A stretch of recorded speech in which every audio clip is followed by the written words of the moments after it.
जय जगन्नाथ। महान सभ्य सभ्यतार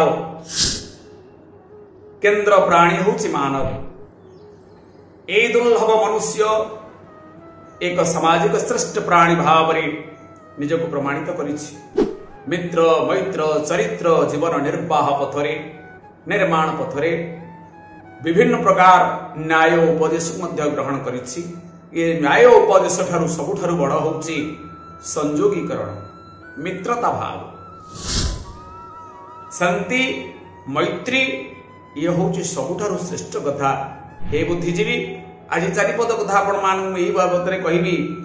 हठात दिने समुद्र ऊपर गोटे चढ़ी छुआटा धरी उड़िला बेले माँ कोलू छुआटा खसी पड़ी समुद्र गर्भरे बुड़ी गला। माटी तार चाहिदेला मो छुआटी बुड़ी जाउछि। माँ चढ़ईटी कौन कला ता जंचु ता थंट अगरे समुद्र रु बिंदुए बिंदुए पानी रहउछि। आखिरु लुह बहुछि, कांदुछि, वेदना करुछि, जंत्रणा पाउछि, शोक करुछि, तथापि कर्म करुछि। समुद्र रु गोटिए गोटिए बिंदु पानी नै सुखिला बाली रे पकउछि। एक कथा आउ गोटिए चढ़ईर दर्शन हला, दृश्य हला। से पहुंचला गला, रे चढ़ई, अरे कि रे निर्बोध कि रे, एड़ बड़ विशाल समुद्र तोर थंटरे पानी नउछु, सुखिला रे पकउछु ना काहेकि ना मु समुद्र सुखिया को जाउछि ना काहेकि ना ये समुद्र भितरे मो छुआटा गड़ी पड़िला मु ताको बाहर करिबि ना। रे निर्बोध, समुद्र कोन सुखे? ए असंभव। माँ चढ़ई टिकेला संभव असंभवर निर्जास मु जाने ना। तुम्हें मत उपदेश दिया ना, सहयोग कर। समुद्र सुखवा न सुख मत सहयोग कर, मो कर्म पथरे मत जीवा को दियो। से सांग चढ़ईटी गला, कहला हौ जदि कहूछ मु टिके सहयोग करूछि। गोटिए मन को गोटिए मन जोड़ी हुए, गोटिए इटा को गोटिए इटा जोड़िले जेमति कोठा घर हो जाए, तो सहित मन जोड़ी मु सहयोग करूछि। हेले मोर विश्वास रहउनी समुद्र सुखिबो। समुद्र को कोन चढ़ई ठंडे सुखी पारिबो? एई कल्पना रखी ए चढ़ईटी ता सहित मिसिला। आकाश रे अन्यान्य चढ़ई माने देखिले कहले रे हे दीटा को चढ़ई कोन ये समुद्र सुखिया पाई पानी पकउछथि। से माने जाय हसिले, के कଳାର बही राब कले। ये चढ़ी दी जन कले भाई कौन कहूछ ना रे समुद्र कोन सुखिबो, छुआटा बाहरिबो, तुम ये प्रचेष्टा काई करूछ? ये वृथा प्रचेष्टार निवृत्त रुह। से चढ़ी दी जन कले भाई तमे माने भी हमको उपदेश दबार आवश्यकता नाही। जदि तुमर सहानुभूति अछि तेबे सहयोग कर, छुआटा केमिति बंची जाऊ। ये छुआटा को बंचिया पाई जदि मो प्राण चाड़ी जाए, सेति पई संभव असंभव निर्जासन खोजी मोर आत्माहुति मु देबी। बाध्य अन्य चढ़ई माने समस्त लागी पड़ले। हजार हजार चढ़ई सब थंटेरे पानी नहीं आपण मानकर बाली ऊपर पकेला बेले पक्षीराज गरुड़ंकर आखि पड़िला। से अवलोकन कले, चाहिए लक्ष लक्ष तांकर वंशधर चढ़ई मान पक्षी मान समस्ते एकाठी हो जाइछंती। संघ बदरे समुद्र चंचुरे पानी नहीं कि थंटरे पानी नहीं पकाउछंती। गरुड़ कहला रे हे कोन होइछि ना घटना, ये छुआटी की हमें उद्धार करिया पई लागिछु।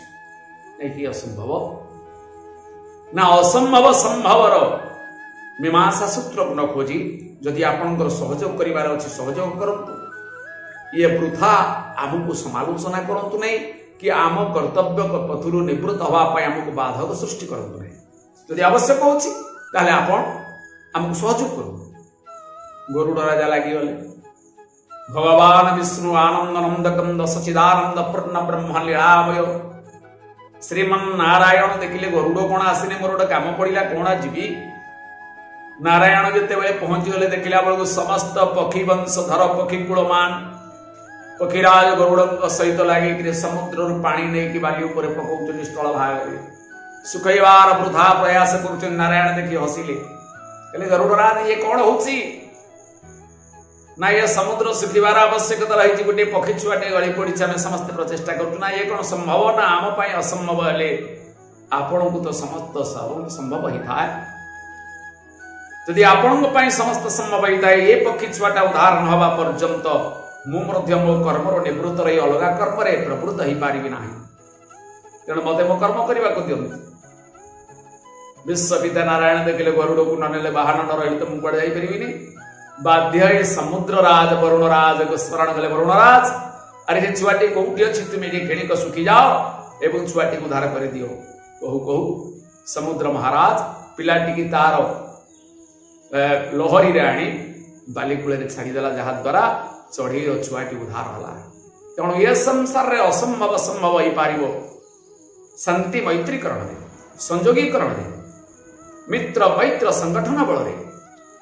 तेणु खाली जीवन निर्वाह करने अपेक्षा जीवन निर्माण पाई सामाजिक प्राणी हिसाब से मनुष्य समस्त सहित संयोगीकरण हवा दरकार। जहाँ भागवत कही सबरे संगे संग होई काहारी संगे न मिसई। तत्व कथा जहा होना कहीं आज अध्याय आपण मान पाखर विदाय मागुछि। आतिक निवेदन करुछि सहयोगर आशीर्वादर हाथ यूकेएस टीवी उपरे आपण मानकर रहुथाउ। एई भाव श्रद्धा रही था देखुथांतु उपभोग करुथांतु आम मान को प्रेरणा देउथांतु उपदेश देउथांतु आशीर्वाद पूर्वक कमेंट करंतु शेयर करंतु। जय जगन्नाथ।